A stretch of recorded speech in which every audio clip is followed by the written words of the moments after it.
Magandang araw sa lahat ng tagapakinig dito sa Tamokski TV.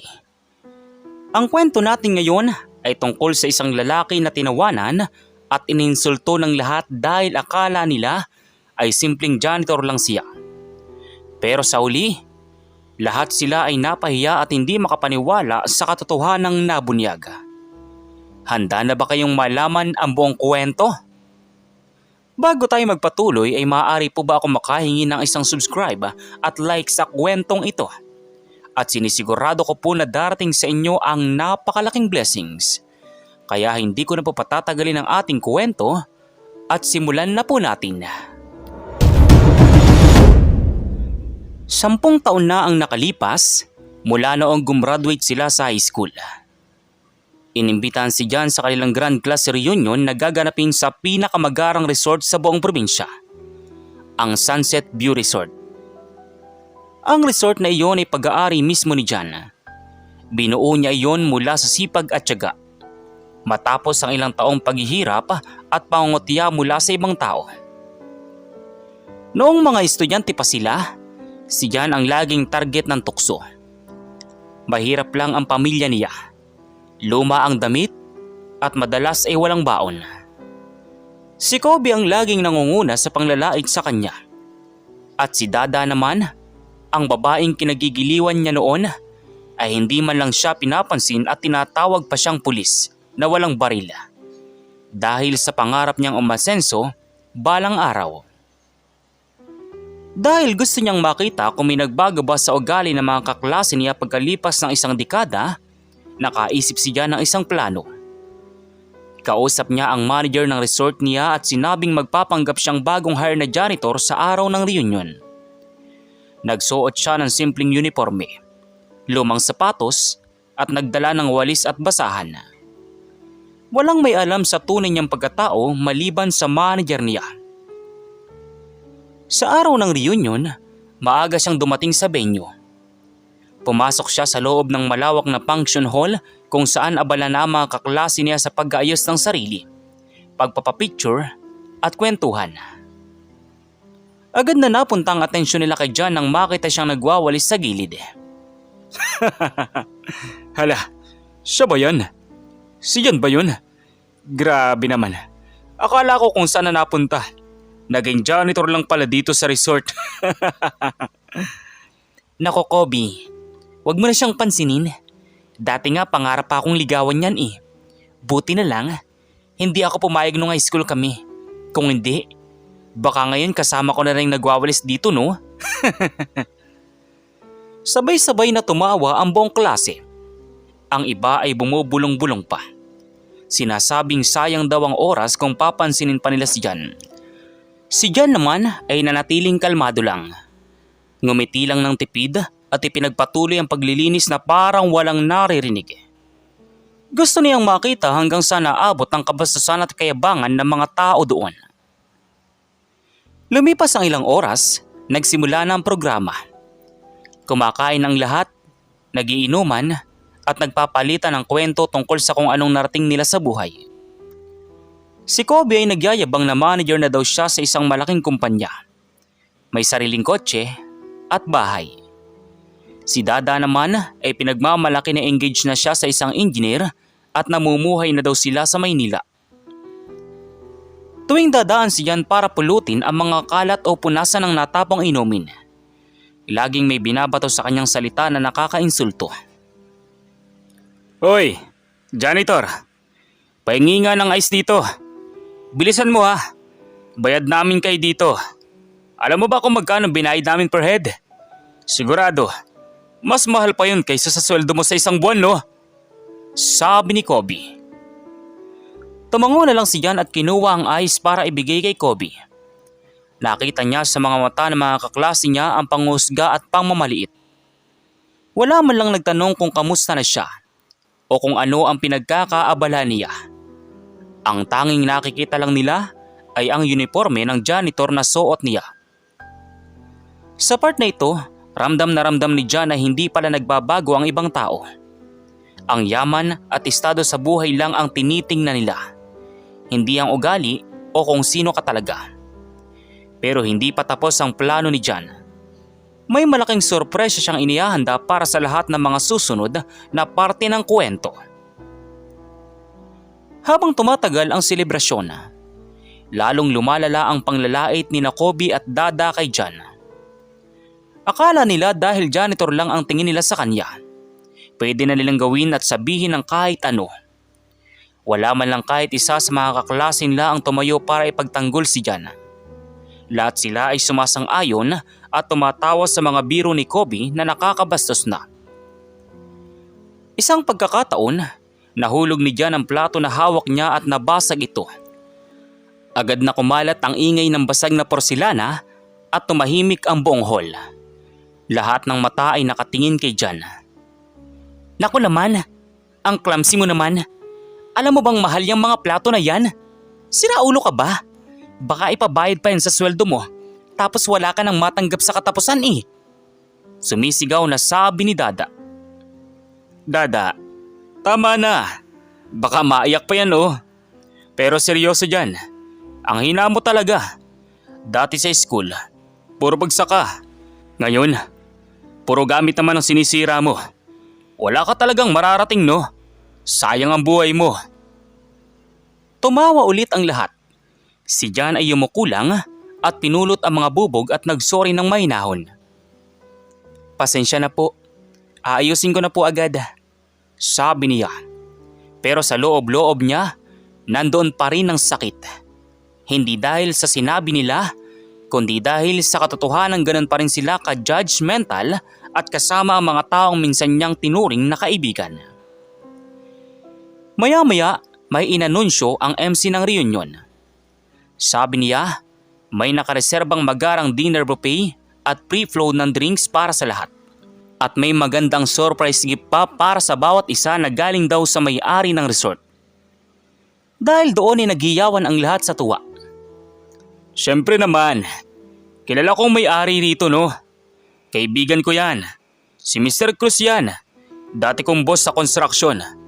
Kaya nga special treatment tayo dito eh.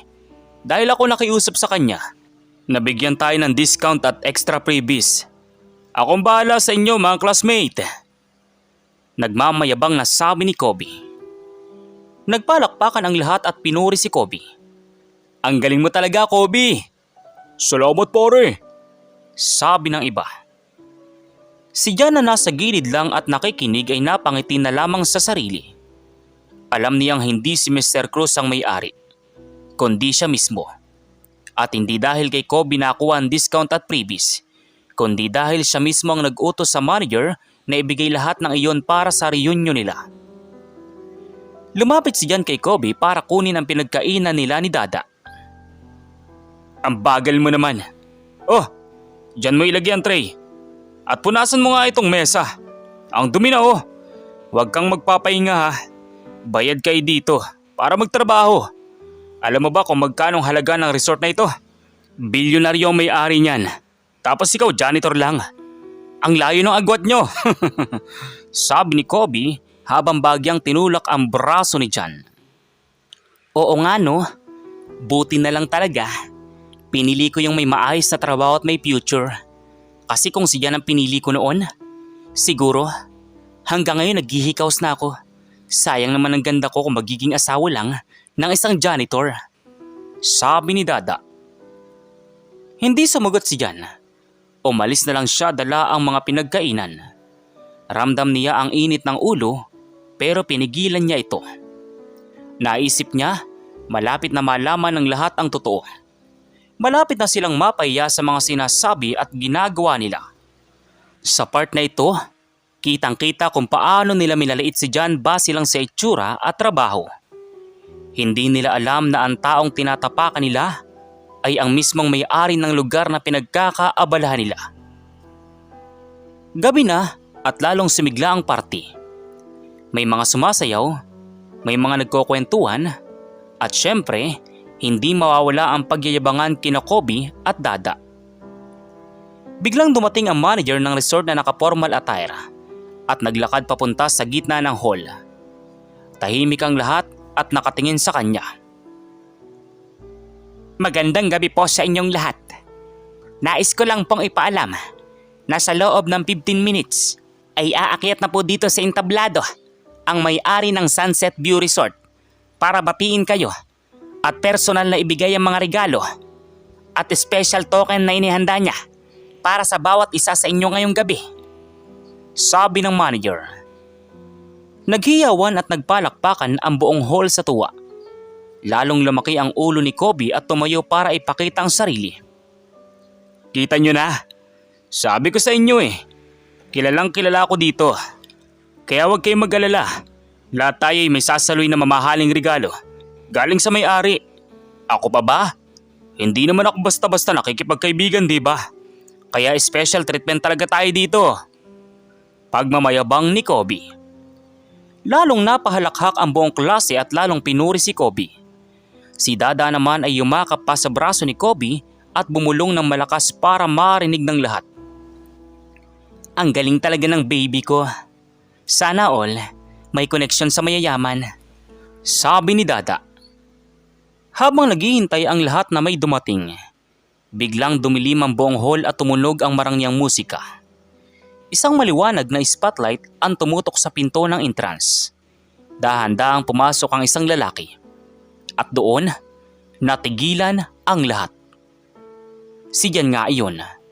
Pero hindi nasuot ang maraming uniforme ng janitor. Hindi na may dalang walis o basahan.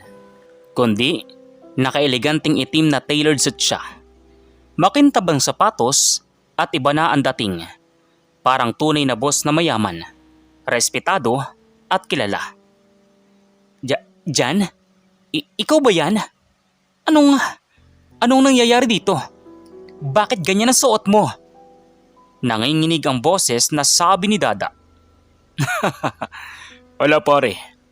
Ang galing ng trip mo Akala ko ba janitor ka dito? Nagpapanggap ka lang no? Tara, umupo ka na dyan sa gilid.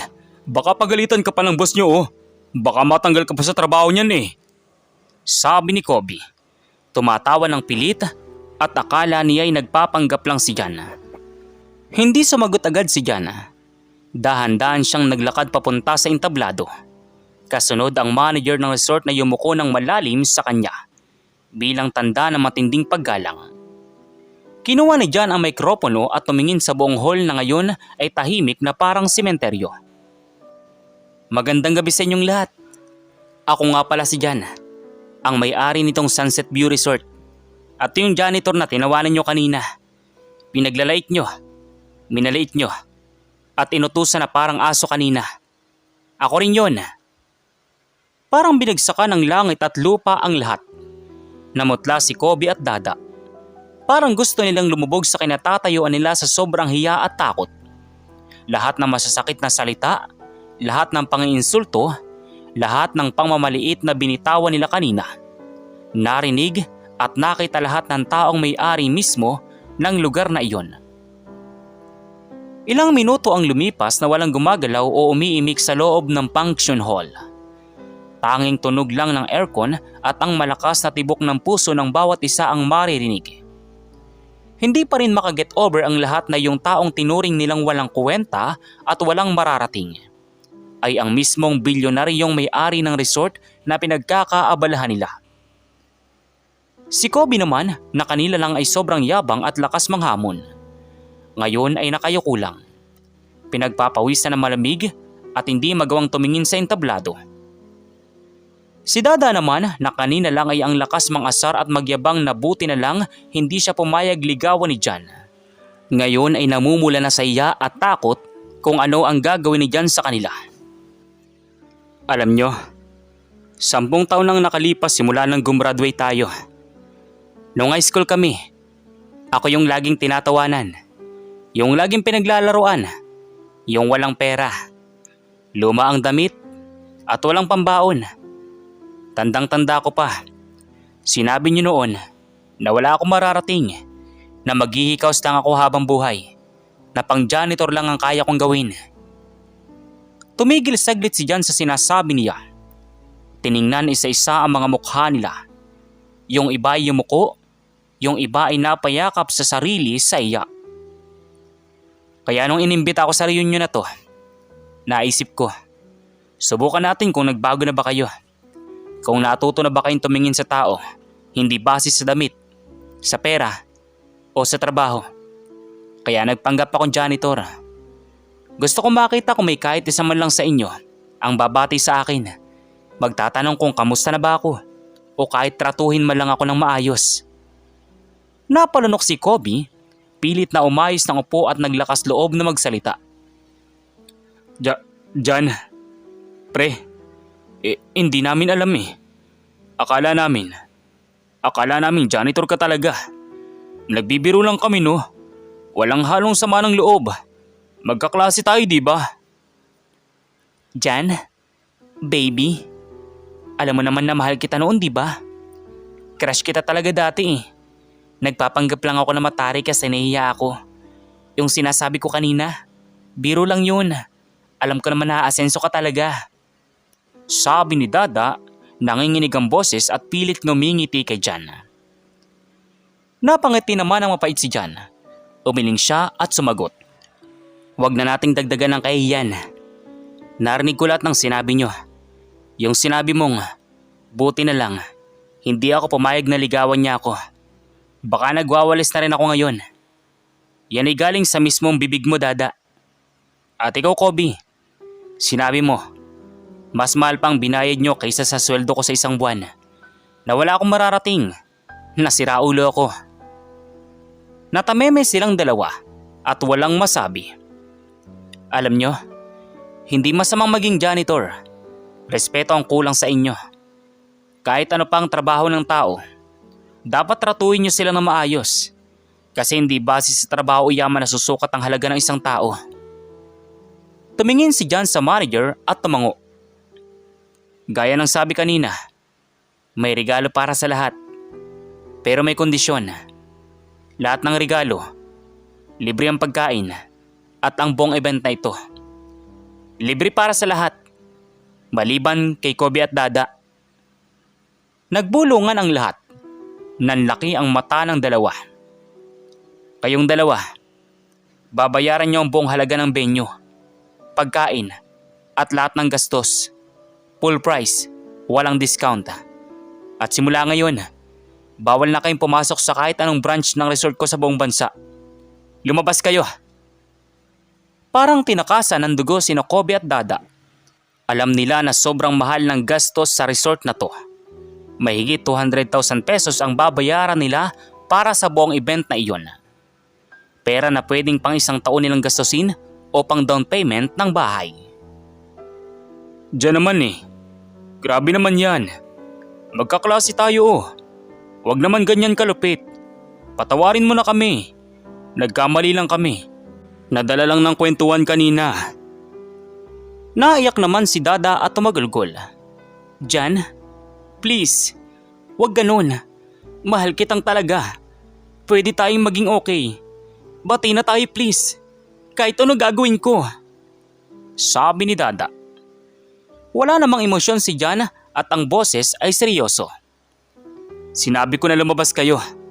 Bago pa ipatawag ko ang security para ilabas kayo ng marahan. At isipin nyo na lang yan bilang bayad sa lahat ng masasakit na salita na binitawan nyo sa akin. Yan ang natutunan nyo ngayong gabi. Wala nang nagawa ang dalawa. Nakayakong lumabas sila ng hall habang pinapanood ng lahat. Ramdam na ramdam nila ang init na mukha, ang hiya at matinding pagsisisi. Bakit ba sila naging ganon kabastos? Bakit tinusga nila agad ang tao base lang sa suot at trabaho? Pagkaalis nila, hinarap ulit ni Jan ang ibang kaklase niya. Sa inyo naman pong lahat, sana may natutunan kayo ngayong gabi. Huwag husgahan ng libro sa pabalat nito. Huwag maliitin ang tao kahit gaano pa sila kababa ang tingin ninyo sa kanila. Kasi hindi nyo alam kung sino sila o kung saan sila dadali ng tadhana. Ang tunay na yaman, wala sa bulsa, kundi nasa ugali at respeto sa kapwa. Lahat ay tumango. Yung iba ay lumapit kay Jan para humingi ng tawad. Nagkwentuhan sila ng maayos at doon nalaman nila na hindi lang resort ang negosyo ni Jan. May mga construction company, real estate at transport business pa siya. Multi-millionaire na talaga siya dahil sa sipag at tiyaga. At hindi niya kinalimutan kung saan siya nanggaling. Natapos ang reunion na puno ng aral. Wala na silang ibang inisip kundi ang leksyon na natutunan nila. Kinabukasan, kumalat ang kwento sa buong bayan. Naging usap-usapan ang nangyari kina Kobe at Dada. Wala nang tumitingin sa kanila ng maayos at laging sila ang tinutokso dahil sa nangyari. Si Kobe, kinailangan pang mangutang sa mga kamag-anak at 5-6 para lang mabayaran ang malaking halaga sa resort.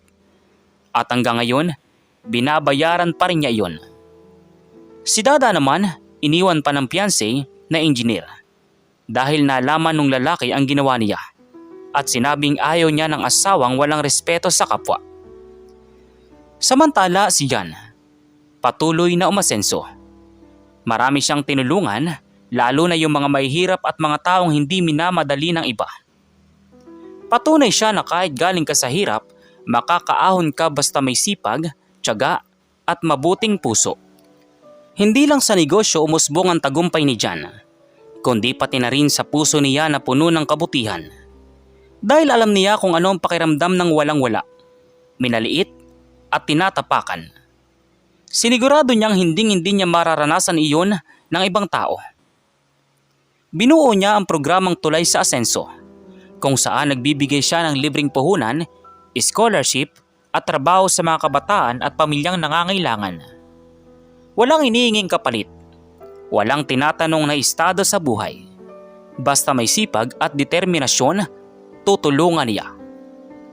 Maraming nagsabi na dapat daw ay maging matigas siya lalo na sa mga taong nanakit sa kanya noon. Pero ngumiti lang si Jan at sumagot. Ang pagiganti ay hindi nagpapayaman. Ang pagpapatawad at kabutihan ang nagdadala ng blessings. Sagot niya. Lumipas ang 5 taon mula noong naganap ang reunion. Ang Sunset View Resort ay lumawak pa. Nagkaroon ng 3 branch sa iba't ibang probinsya at kinilala pa bilang isa sa mga best resort sa buong bansa ng mga travel magazines at tourist organization. Si Jan ay naging isa ring kilalang philanthropist, laging nasa unahan tuwing may kalamidad. Namimigay ng relief goods, nagpapatayo ng mga classroom at health centers sa mga liblib na lugar. Madalas siyang imbitahan sa mga event at interview. Pero kahit gaano na siya katanyag at kayaman, nanatili siyang simple. Nakasimpleng polo at maong lang madalas. Kumakain sa mga karinderya minsan. At nakikipagkwentuhan pa rin ng maayos sa mga staff at janitor ng resort niya na parang kapwa niya lang. Wala siyang ere, wala siyang yabang dahil hindi niya kinalimutan kung saan siya nagsimula. Isang araw, habang nag-iikot siya sa main resort, may nakita siyang pamilyar na figura sa labas ng gate. Nakayuko, suot ang maraming damit, at namamalimos ng pagkain o kahit anong maitatabi. Dahil doon ay nilapitan niya ito, at nang itaas nito ang mukha, nagulat siya. Si Kobe iyon. Jan? Pre? Patawad. Alam kong mali ako. Alam kong sobrang kapal ng mukha ko na humarap pa sa iyo. Pero wala na akong malapitan. Tumingin si Jan sa kanya na mahaba. Naalala niya lahat ng sinabi at ginawa nito noon. Pero imbis sa pagalitan o itaboy, napabuntong hininga lang siya at tinawag ang isang staff. Bigyan mo siya ng pagkain at damit at ipahanda mo ang kwarto para makapagpahinga muna. Bakit Jan? Bakit mo ako tinutulungan? Dapat galit ka sa akin, di ba? Dapat itaboy mo din ako. Lahat na nangyari sa akin, karma ko to eh. Umupo si Jan sa tabi niya at seryosong nagsalita. Alam mo Kobe, 5 taon na nakalipas. Galit ako noon, oo. Nasaktan ako sa mga sinabi ninyo. Pero natutunan ko na ang pagtatanim ng galit ay parang pag-inom ng lason at umaasa na yung kausap mo ang mamamatay. Hindi nakakabuti yun sa'yo. Ang nangyari sa'yo, leksyon yan, hindi lang para sa'yo, kundi para sa lahat. Pero hindi ibig sabihin nun ay napabayaan ka na lang. Doon ikinuwento ni Kobe ang lahat ng nangyari sa kanya matapos ang reunion. Dahil sa laking halaga na binayaran niya sa resort, naubos ang ipon niya. kinailangan pang ibenta ang kotse at lupa na naiwan sa kanya ng magulang niya. Hindi lang iyon, nawalan pa siya ng trabaho dahil kumalat ang balita tungkol sa ugali niya. Walang gustong kumuha sa kanya dahil kilala na siyang mayabang at walang respeto. Ang babaeng nililigawan at pinagyayabangan niya noon ay iniwan din siya. At ang mga kaibigan niya ay tinalikuran siya nang wala na siyang maibigay na pera o koneksyon. Nalugmok siya sa utang at hanggang sa naubos ang lahat. Napilitan siyang mamalimos at gumawa ng kahit anong racket para lang may makain siya. Grabe, ang hirap ng dinanas ko dyan. Naranasan ko lahat ng ipinaramdam ko sa iba. Tinawanan ako, minaliit, tinulak, sinabihan ng walang kwenta. Ngayon, alam ko na kung gaano kasakit. Sobra akong nagsisisi. Sana binago ko na lang ang ugali ko pa noon. Hindi lang si Kobe ang nakita ni John na ganoon ang nangyari. Ilang buwan na makalipas, nakita rin niya si Dada sa isang palengke. Nagtitinda ng lutong bahay at gulay. Payat at talatang pagod na pagod sa maghapon na trabaho. Ikinuwento rin ito na iniwan siya ng fiancé na engineer matapos malaman ang nangyari sa reunion. At ang pamilya nila ay tinakwil siya dahil sa kahihiyan. Wala siyang mapuntahan kaya napilitan siyang magtinda kahit mahirap. At marami pa rin kumakausap sa kanya ng masama o tinutokso siya tuwing nakikita siya. Pero kahit ganon, hindi hinayaan ni John na lalo silang mapababa.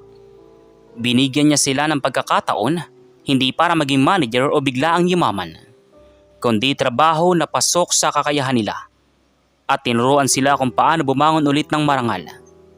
Sinigurado niyang matututo sila ng leksyon, pero hindi niya sila hinayaang mabulok sa hirap. Sa loob ng ilang taon, unti-unti nang bumangon sina Kobe at Dada. Nagbago ng ugali nila, natutong rumespeto sa kapwa kahit sino pa man, at hindi na nagyayabang pa. Madalas pa silang tumulong sa mga programa ni John para sa mahihirap, bilang paraan ng pagbabayad sa utang na loob at pagsisisi sa mga nagawa nila noon. Ang kwento nila ay naging aral na kumalat hindi lang sa kanilang bayan kundi maging sa buong probinsya at maging sa social media. Naging halimbawa ito ng katotohanang huwag mong hinuhusgahan ang tao base sa itsura, trabaho o estado sa buhay, dahil hindi mo alam kung sino sila sa totoong buhay o kung saan sila dadali ng tadhana. Maraming natuto sa nangyari. Noong may mga susunod pang reunion o gathering ng ibang batch, wala nang nagyayabangan ng kotse, pera o posisyon. Sa halip, mas pinahahalagaan na nila ang samahan at respeto sa isa't isa. Natakot din sila na baka balang araw, yung taong minamaliit nila ay yung taong may hawak pala ng kapalaran nila o mas may kaya pa sa kanila kaysa inaakala nila. Lumipas pa ang ilang taon at dumating ang panahon na nagkaroon ng malaking proyekto ang gobyerno sa kanilang lugar. Ang pagpapatayo ng bagong public market, sports complex at mga bagong classroom para sa public schools. Maraming malalaking kumpanya ang nag-aagawan para makuha ang kontrata. Kabilang na ang kumpanyang pinagtatrabahohan noon ni Kobe bago siya matanggal. At pati na rin ang kumpanya ng fiancé ni Dada dati na umalis sa kanya. Pero alam nyo kung kanino napunta ang buong proyekto? Sa kumpanya mismo ni John. Dahil kilala siya sa pagiging tapat, maabilidad at marunong tumulong sa kapwa. Siya ang pinili ng mga opisyal at ng nakararami. Wala nang duda sa kanya mga tao. Dahil alam nila na hindi siya gagawa ng mali at sisiguraduhin niya makikinabang ang lahat. Dito na naman nagkaroon ng pagkakataon na mapatunayan ni John kung gaano kalawak ang kanyang pangunawa at kabutihan. Sa ilalim ng kanyang proyekto, kailangan niya ng daan-daang tauhan, mga engineer, foreman, admin staff, construction workers at maintenance personnel. At alam niyo kung sino ang una niyang tinawag at binigyan ng pagkakataon. Walang iba kundi yung mga taong minsan ding tumalikod sa kanya, nang lait at nagmalinis sa kanya noon. Kahit na marami sa mga trusted staff at manager niya ang nagtaka at nagsabing baka raw maulit lang ang nangyari o baka gamitin lang siya ulit ng mga taong iyon. Ngumiti lang si John at sumagot ng mahinahon. Ang tao, pwedeng magbago. At kung may pagkakataon na may tama nila ang mali nila, bakit natin ipagkakait? Hindi ako nagtayo ng negosyo at yumaman para magtanim ng galit o magiganti. Nagtagumpay ako para tumulong at magbigay ng pag-asa sa mga taong handang bumangon at magsikap. Kaya si Kobe na dati ring may alam at experience sa construction noon, binigyan siya ng posisyon bilang site supervisor. Hindi agad mataas ang posisyon. Sapat lang para maipakita niya na kaya niya magtrabaho ng maayos, marangal at walang yabang. Si Dada naman na magaling mag-organisa at mag-asikaso ng mga tao. Kinuha siya sa Admin at Human Resources Department para asikasuhin ng mga papeles, sweldo at welfare ng mga manggagawa. Doon na patunayan ni Kobe at Dada na seryoso sila sa kanilang pagbabago. Wala nang ere, wala nang pangmamaliit. Tuwing may bagong empleyado, sila pa ang unang nagpapaalala. Respeto ang pinakamalaking puhunan dito. Kahit sino ka pa, kahit anong trabaho mo, manager ka man o laborer, engineer o janitor, tratuhin mo ng maayos ang kapwa mo. Galing din kami sa baba. Alam namin kung gaano kasakit ang mamaliit at tusgan agad. Palaging sabi ni Kobe at Dada. Maging ang mga dati nilang kaibigan na sumama sa tawa at panglalait noon, binigyan din ni John ng trabaho at pagkakataon. Dahil para kay John, ang tunay na tagumpay ay hindi nasusukat kung gaano karami ang pera mo o kung gaano karaming tao ang napahiya mo. Ang tunay na tagumpay ay kung gaano karaming tao ang natulungan mong bumangon, magbago at magkaroon ng magandang buhay. Isang araw, nagkaroon ng simpleng salo-salo sa opisina para sa ika-5 anibersaryo ng kumpanya ni John. Habang kumakain na nagkukwentuhan sila, biglang tumayo si Kobe habang naiiyak sa tuwa at saya. Mga pare, hanggang ngayon, hindi ko ma-imagine na nangyari ito sa akin.